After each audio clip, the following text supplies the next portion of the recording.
before we go into channeling, I have a couple of questions. You Sure. often talk about 144,000 light workers and star seeds, and 144,000 is a number. I don't know where it has come from. Some say it has come from the Bible, and some say that it's not exactly 144,000. There is some critical mass that is required, some percentage, 1% or 2%, I don't exactly remember, but some critical mass is required. And we are already 8 billion people on this planet, and we do need some critical mass so that it topples as in we go into the higher vibration. So what's your understanding about this particular 144,000, and why are they chosen? Yeah. The things that my guides have told me about the 144,000 is it's not necessarily a number, it's a frequency that we get to. It's almost like the frequency of the initiation into this higher consciousness. So it almost feels as if those that are choosing to step into that become the 144,000. So we hear about all these different frequencies, or these hertz that you can listen to, and 144 just feels like a vibration that we're at, and it activates something in the earth to help us like ascend. So if we're all vibrating at like 144,000 hertz, I guess it creates like a catapult into this higher level. That's kind of my understanding of it. Okay, and do you know how they were chosen? Because I understand they are from different categories, as in some are ascended masters, some are angels, some are star seeds, some are light workers, and I personally have seen myself as a multidimensional soul, and that's why I chose the channel as multidimensional soul. What's your understanding? How are they chosen for this mission? It comes back to like volunteering. I think our souls, I've seen that there's this call that like went out to the universe. And it may have hit you in like different lifetimes and realms. And I feel like it's an energy that went out that was calling us, hey, we're doing this ascension process on this planet. Do you want to be a part of it? And I've seen this whole process that we go through where we kind of like interview and get picked and like all this stuff, but we volunteer for it, and they kind of prep you for this whole situation. And we get paired in our soul group. So it feels like they pick you through like tuning in with your readiness. Is your soul up for this challenge? And I feel like, that might even feed into like these waves of volunteers that Dolores Cannon talks about. But I feel like it's, when I've seen this for myself, I've seen it in a fairy life and I've seen it in a Lyran lifetime for me, this call that I've picked up on. So it's like different versions of me, but I'm, one being. It's like I'm one soul. So, and I volunteered for it. So I don't know. I'm curious if you've seen something for you of how you volunteered or how you kind of see it. I've not seen that. I have soul memories of being a multidimensional soul, and I do remember one thing, that I saw myself projecting my consciousness across dimensions, across universes, as in across the multiverse, and I was told that I am doing this to protect the universes. Yeah. So yeah, it's so fascinating, isn't it? It's like we can grab all these pieces and it's like, but you still want to know, but there's more to it. It's like, I know there's more. yeah. Can we do channeling now?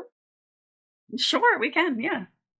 It'll take me just a minute to connect, and I'm super visual, so it might take me a minute too to just understand what it is that I'm seeing. But kind of once I click in, then I see and hear stuff.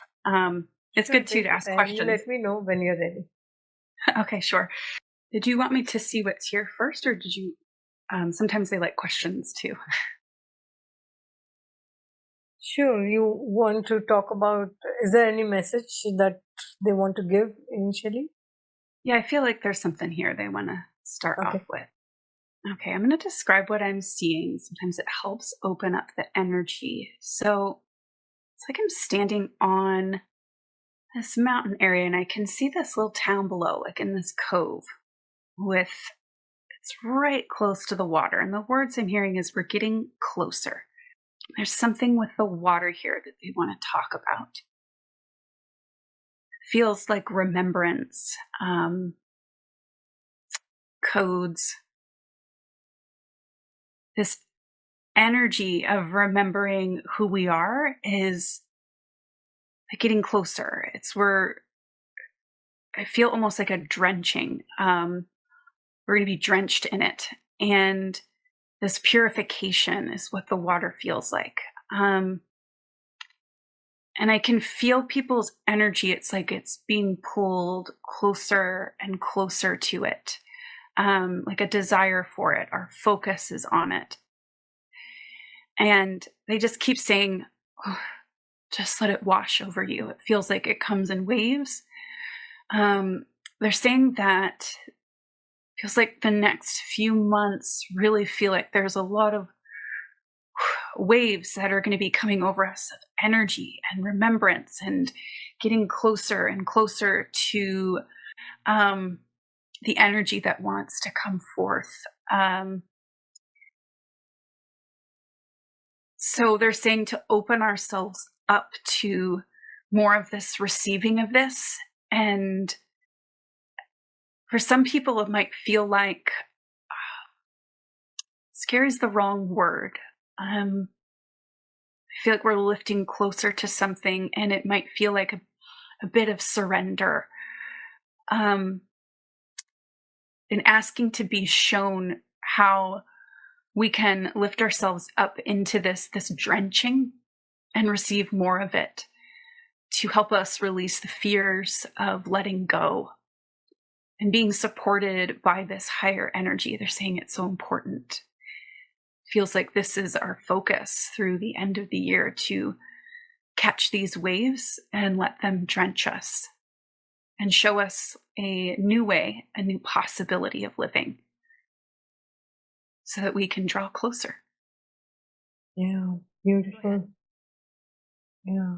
My son often talks about water and being the activator for soul remembrance.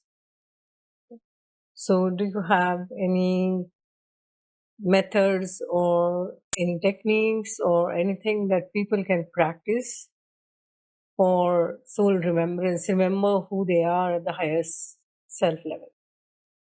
Yeah. The first thing they're showing me is spending some time alone in nature. I think the theme of what they're bringing through is a drenching. We can drench ourselves in energies that are available right now.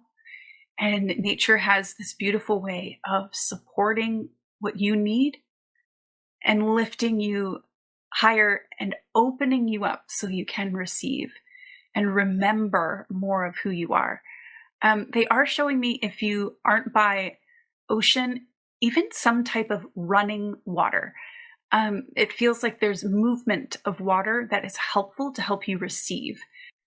The other thing they're saying is it's about the heart space. We're learning to open that up more to let the heart take care of us. So we hear so often the following of the heart, but it's more, they're saying, the listening of the heart. We have to listen to our heart and create that space to have conversation with it and hear what it wants to share with us, its desires. And it carries our safety. It wants to take care of us, and it wants us to take care of it, to keep following what the heart is calling us towards. And we have to get into this place of silence and presence to be able to hear it and really understand it. They're saying that we'll get to know how the heart feels, and when it talks to us, we'll recognize it more, so that when we're not in a place of quiet and presence in nature, we'll be able to feel it come through more prominently. But we're kind of retraining ourselves here. The heart is going to help us remember, because that's who we truly are. It's a gateway to this remembrance. Wow. Okay. We are so much taught and conditioned by the society to use our head and mind. So, how do we achieve that coherence of brain and heart? The first thing I'm hearing is, well, we have to allow it. We have to be willing to suspend the thoughts, the logic that wants to come through the brain, and enter into like this element of surprise. They're reminding me that the heart is typically unexpected, what it will bring forward. I didn't expect that, but boy, does it feel exciting. The heart has so much that it wants to share, and we just have to allow it. Just as if you're in a conversation with somebody else and you're fully listening.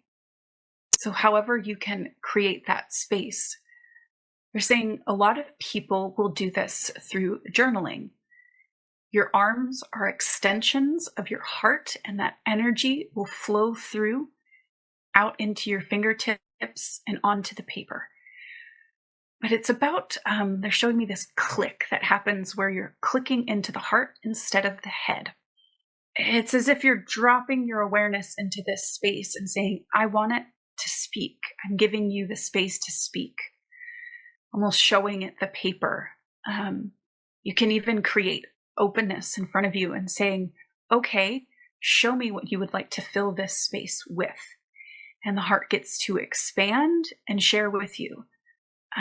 It's all about just trusting what comes forward. You're following the first thing that feels good, that feels exciting, but I feel like there's a deeper word there. Fulfilling.